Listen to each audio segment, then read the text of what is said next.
A Bulgarian man who was found to be the ringleader of a Russian spy circle dubbed the Minions was sentenced to more than 10 years in prison. The 47-year-old Rusev, who led a group of 5 other Bulgarians that carried out operations on behalf of Russian intelligence, was the first of the 5 to be sentenced. I acknowledge that you were the first to notify a plea of guilty, and others then followed. That is deserving of further credit. I also appreciate that this was a complex case and that your plea considerably simplified, shortened and concentrated the trial which followed. The result is a sentence in your case of 10 years and 8 months imprisonment. The group were based in England and targeted reporters, diplomats and Ukrainian troops. They also discussed kidnapping or killing Kremlin opponents. European Council President Antonio Costa said Serbia is fully committed to its EU accession path, despite the President Alexander Vucic's trip to Moscow last week. Costa met with Vucic in Belgrade and criticized the visit to Russia's Victory Day events, mentioning the need to reaffirm alignment with European foreign and security policy. A lot of people ask me to don't come, but I decided to come.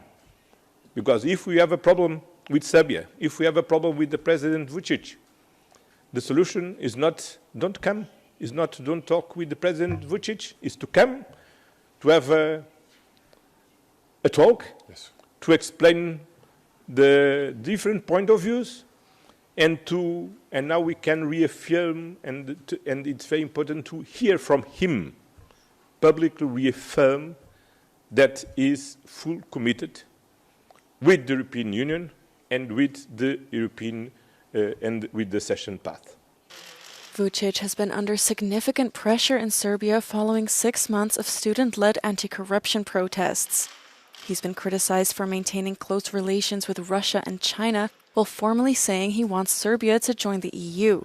Some of the students are in Brussels to voice their concerns to European Parliament lawmakers, as well as the Enlargement Commissioner Marta Kos and Youth Commissioner Glenn Mikalev. Pričali smo o situaciji koja se dešava u Srbiji zadnjih 6 mjeseci, o tome kako institucije ne rade svoj posao i kako mediji zataškavaju sve, da kažem, trenutnu situaciju. Oni su, da kažem, su podržali nas, uz nas su i to je to. Bilo je tu još nekih spornih tema o kojima smo pričali, ali ne bi duže o tome. Well, the president of the European Council, Antonio Costa, is in Belgrade discussing the challenges on Serbia's path to the EU with the Serbia's president. The real challenge for Aleksandar Vučić is here in Brussels. Students who run from Serbia to Brussels to draw attention to issues of corruption and the rule of law are meeting with members of the European Parliament as well as with 2 commissioners. Earlier, Enlargement Commissioner Marta Kos stated that the demands of the Serbian students are essentially the same as what the European Union is asking of Serbia. Much has been said about Pope Leo XIV and his papacy. While he's widely seen as someone capable of uniting a divided church, he's expected to continue Pope Francis' legacy. Although some conservatives hope the new Pope will embrace a more traditionalist approach. His relationship with the United States will also be one to watch, especially given that some factions within the American Catholic Church align with US President Donald Trump's policies.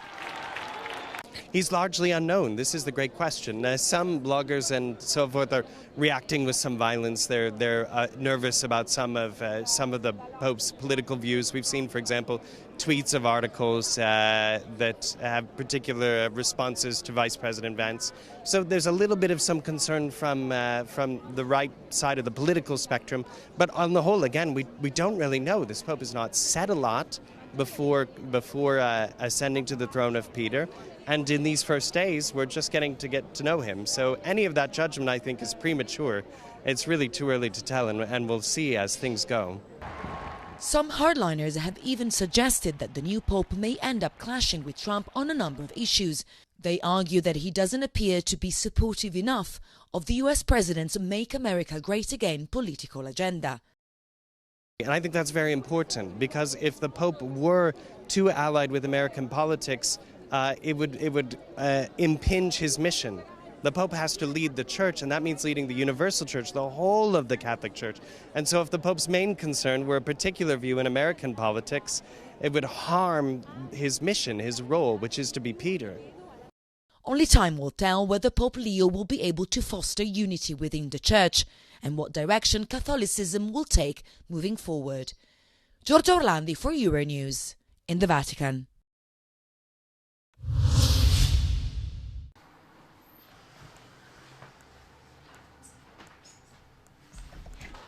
In Brussels, Donald Trump's announcement of 100% tariffs on American films produced in Europe raised eyebrows. Trump is pushing for a return to Hollywood productions at a time when more and more US studios are opting to shoot in Europe, lured by significantly lower production costs. Finalement, ça serait le secteur de l'industrie américaine qui serait la première pénalisée. Nous, la France, on est vraiment un pays attractif pour le cinéma. On l'a vu sur les tournages, on a de plus en plus de tournages et de productions étrangères qui viennent en France. Trump has also taken aim at the EU's audiovisual directive. The law requires streaming platforms to feature a quota of European works and contribute financially to local production in exchange for access to the lucrative EU market. Culture ministers gathered in Brussels on Tuesday to discuss a review of this text. While EU countries reject any notion that these rules are retaliatory, some experts warn culture could be the next casualty in an escalating trade war. There has to be a balance. So the starting point is pre-Trump, and if he imposes disadvantages on Europe, Europe needs to restore that balance somehow. And that means that there would have to be some measures applied to imports from the United States.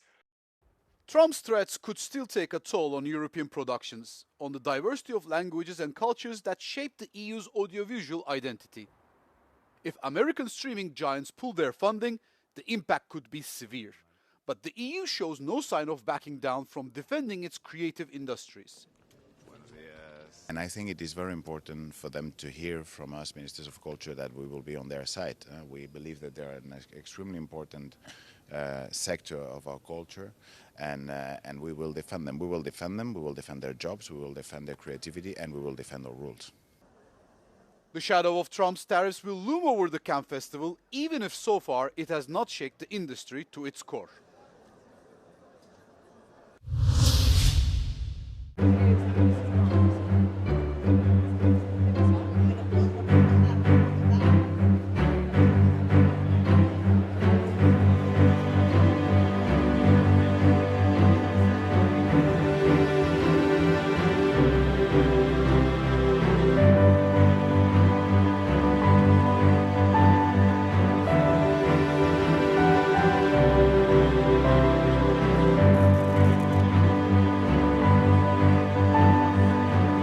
Super fun. I think this is amazing because, you know, behind the complicated work and the kind of like a graffiti, a tattoo kind of work, you find something very soft.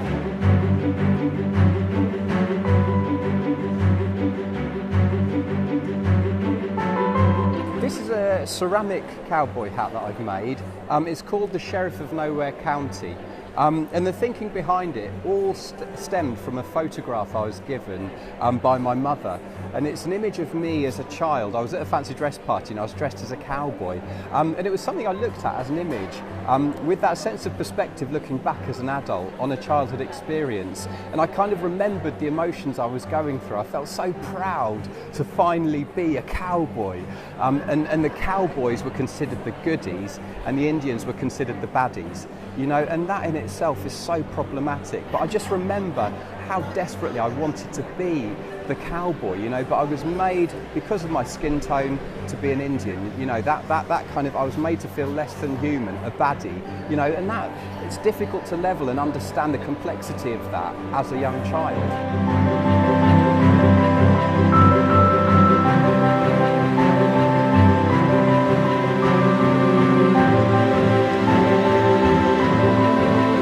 Often we kind of come to sculpture and art with our art mind of how we interpret art, but what if you kind of take these other kind of experiences and bring them to art? So yeah, you're feeling like you're looking at cakes, and your brain responds in that way, which I find quite a different way of looking at art or sculpture. So I like it when people come up and think, oh, it's like a pile of sweets or it's a pile of cakes.